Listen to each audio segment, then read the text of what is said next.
The extreme heat can affect everyone in the DMV, but some people are at a higher risk because of chronic conditions like illnesses like diabetes. Dr. Rinku Mehra joins us now live this morning. She's the CEO and medical director of the Mehra Clinic in Tysons, Virginia. So thank you so much for being here this morning. Thank you for having me. Okay, so first up, we know how seriously everyone needs to take this heat because it's going to be potentially dangerous this weekend, but how does the extreme heat affect people with diabetes differently?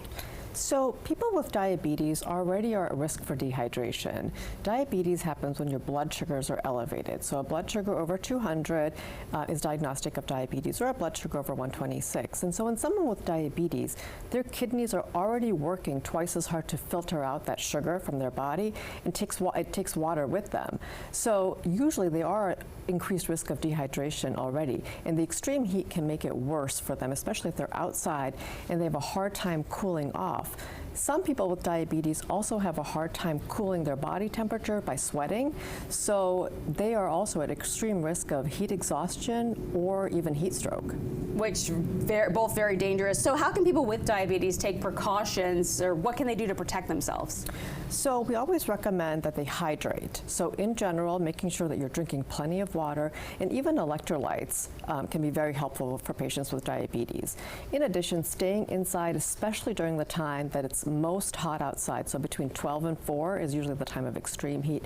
So not doing yard work or doing heavy exercise during that time is really important. Wearing light color clothing, wearing hats, sunscreen, but really trying to stay as cool as possible.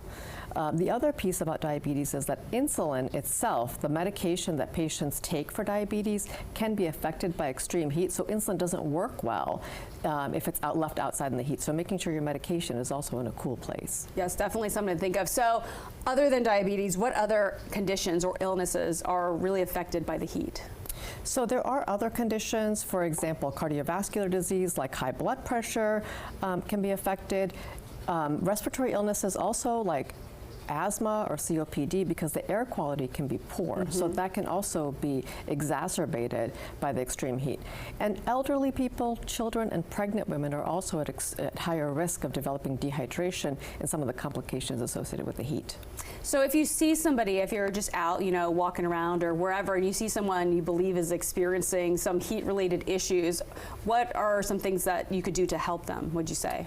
So, I think the first thing is to recognize what those symptoms are. If they report that they're dizzy or confused, it's important to take them inside as soon as possible. Make sure that they're hydrated or they get, adequate hydration. And then if you're really worried, calling the hospital or calling 911, I think is important. But really making sure that these patients have access to cooler places. So if they have access to air conditioning or fans, that's also very important. And really checking on your elderly neighbors, especially those who live alone, because they're at higher risk of complications associated with extreme heat. Definitely all wonderful information there, and we have many more tips and information about the extreme heat on our website, dcnewsnow.com, so be sure to check that out.